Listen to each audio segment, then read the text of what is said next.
Hi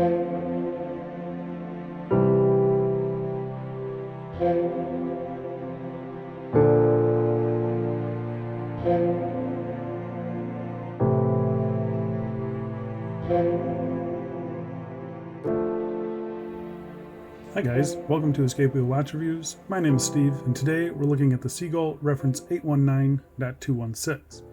So this is a watch I've had my eye on for over a year, but never really jumped on it for some reason. Thankfully, one of the members over at Reddit's chinesewatches subreddit reached out to me and asked me if I would like to check out some of the watches from his collection. So I want to sound a little fancy like Jody from Just One More Watch. We're going to call him Mr. F. So Mr. F, you know who you are. Thank you, and I really do appreciate you sending a few watches over to the channel, and I know that a lot of the viewers appreciate that as well, so thank you again. But getting back to the watch, this is offered in 3 different dial options. They're all very similar, just a little bit different numerals and indices layout.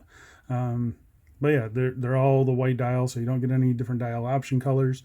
The retail price for this watch is about $180, and it'll be available for $115 on the 11/11 sale. So that 115 is the lowest I've ever seen this go. I've seen it hover around the 120s, 130s for other sales, but this 115, this is the lowest I've seen it go. So I think if you're interested in this watch, now is the time to buy it. But what do you get for that 115?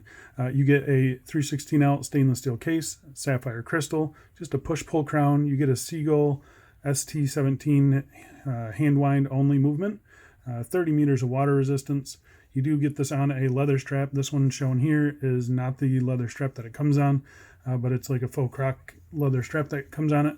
And for the 11/11 sale, they're also throwing in a Melanese mesh strap. So kind of nice to see that. So you're getting a pretty unique package here. You're getting an ultra thin watch. And this thing, it can be dressed up, it can be dressed down. You can throw it on a NATO. We'll touch base on all that throughout the review. And I think it's great. Yeah, is it worth the cash though? Let's jump in and find out.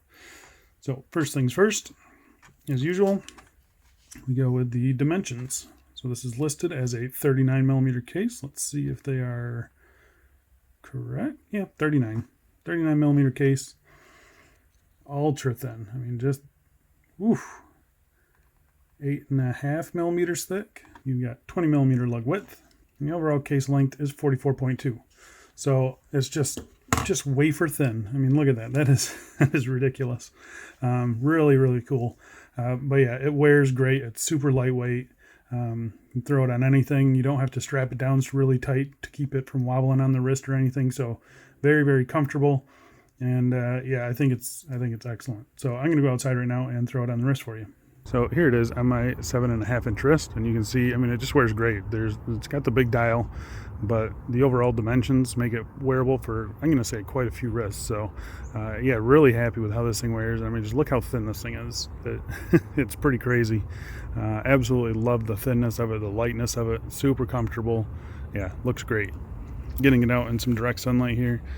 You can see it does get a little bit washed out when you get into direct sunlight, but for the most part, very legible. I mean, that's all this thing is about, is being legible and minimal. And yeah, I think it just looks absolutely great. You do see that it's a little bit of I think a shimmery white, silverish white. So it's not a pure white dial, and it's not just a plain painted dial. It does have some sparkle to it, as you can see there. So yeah, I do think it looks pretty good. I'm going to go throw it on a few straps, and we'll get back to the review. Yeah, here it is on just a kind of vintage black leather. I think it looks pretty good. I wasn't sure how I was going to like it, but nice thin leather goes really good with the thin case, I think. Let me know what you guys think. And here we are on a nice suede leather strap. Just looks looks super awesome. Very comfortable. Yeah, this looks awesome. I'll leave the link for all these straps down in the video description. Yeah, this might be my favorite. And here it is on a dark blue leather strap. As you can see, it looks really good. This one was provided on this watch by Mr. F. And yeah, I think it looks really, really nice. Really nice contrast with the blue hands and everything. Looks really good. I'm gonna go throw it on one more, hopefully, and we'll get back to it. And lastly, here we are on a dark blue NATO strap. Figured maybe matching those hands a little bit. Kind of look pretty cool. This actually reminds me a lot of my old Timex Weekender. So yeah, it does look pretty good, I think, actually. So this is a pretty versatile watch, in my opinion. But let's go back inside. We'll get back to the review. So let's zoom in and talk about the case finishing on this. So it's a fully polished case, as you can see. Polished on the sides here, just ultra thin. I mean, it's just amazing. You do have a nicely signed S on the crown there. It's pretty hard to see in real life. It's showing up pretty good here. Yeah, but it is just a little tiny, teeny, tiny crown. But yeah, every surface on this watch is polished, and honestly, it looks fine to me. It looks good. I don't see any funhouse effects, but there's not a whole lot of material here to actually see it. The case back on it, you have the Sea-Gull branding there, D819.612, 30 meter water resistant. I'm not sure what that number is. And then all stainless steel. This is just a press-on case back. It's not a screw-down case back. It's not a screw-in case back, so it just snaps on. And yeah, you should be able to get a tool under this little lip right here, I think, and then pop that off if you ever need to. But again, it is fully polished, and yeah, I think it's pretty nicely done. The crystal on this, as you can maybe see, it is a double dome crystal, and it is sapphire. I'll test that out, show you guys real quick. So it is testing as sapphire, so that's nice. I don't think there's any AR coating on it, but you know, I don't really think it needs it. It does look really good. It's a very subtle dome, so you do get a lot of reflections when you're trying to take pictures of this thing, but otherwise, I think in everyday use, it's fine. I got no problems with the crystal on it. So the dial on this, really nicely done. It's all printed. We'll get nice and close so you can see the printing on it. It's done to a really high standard, I think. I don't see any bleeding over or anything like that. Nothing is misaligned. It all looks really, really good. You have the Sea-Gull branding at the 12 o'clock, and then at the 6 o'clock, you've got the running seconds hand. So you can see it here. It's got the concentric circles, again, nicely printed, just very minimal. And then you do have China made at the 6 o'clock position. So really easy to read dial, very, very nice and legible. I mean, it's so minimal. I just love it. I absolutely love it. The hands on it, I'm going to see if I can show you. There you go. You can see the blue to the hands. I believe it's just painted. I don't think they're really heat treated blued, but it does look nice. Most of the time it just looks black like that. But every once in a while when you catch the light, it does give off a nice blue hue to it. So really nicely done. As far as loom, there is no loom on this thing. So yeah, no surprise there. So let's talk about the movement in this thing. So because this thing is so thin, inside, you do not have an automatic movement. Basically, they took the Sea-Gull ST17, which is an automatic movement, and took off the rotor, and that's pretty much it. So this is a hand wind only movement in this first position, which is fully depressed in the case. You can wind it forward, that hand winds it. You pop it out to the first position. There's no ghost date position or anything like that, so that's nice to see. And then you can just rotate it, set the time however you need to. It's pretty straightforward. Yeah, so far, I mean, I've only had it a day. No problems with the movement in this thing. It feels pretty good. It's quiet movement. You can't hear it ticking or anything like that.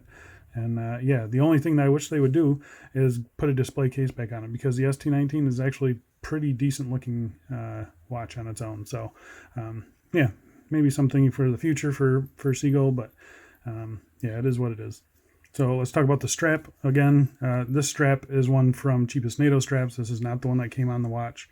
So the strap that came on the watch, it's nothing fancy. Mr. F did say that it's just not his style, and it wasn't anything special. So it's probably pretty typical of all the alligator croc straps that you see on these affordable Chinese watches. So just plan on throwing it in the bin when you get it. They do throw in a nice Melanesian strap, so that's pretty cool to see. But yeah, so can't really comment on the stock strap. Just don't expect too much out of it. So there you have it. That's the Sea-Gull reference 819.612. Yeah, if you're interested in purchasing one of these, I'm going to be leaving a link to the official Sea-Gull store down below. Get it. This watch is pretty awesome. $115 for this is great. I'm so glad that Mr. F was allowing me to check this watch out. I'm definitely going to buy it in the 11/11 sale, definitely, for sure. So if you are interested in seeing some more pictures of this, like I mentioned, this is Mr. F, so this one's going to go back to him, but I am definitely planning on buying one for the 11/11 sale. So go check out my Instagram, subscribe to that, and yeah, you'll see some more pictures of that on this on my channel. If you guys enjoyed the video, found it useful, or found it helpful in any way, just leave me a thumbs up, like the video, subscribe if you haven't already. I really do appreciate it. Anything helps the channel out. If you guys have a question or comment, leave it down below. I will do my absolute best to get back to you guys. Really interested to hear what you guys think about this watch. Like I mentioned, this is something I've had my eye on for a long time, so kind of curious what you guys think about it. All right, guys, I think that's about it. Thanks a lot for watching, and I'll see you in the next one. See ya.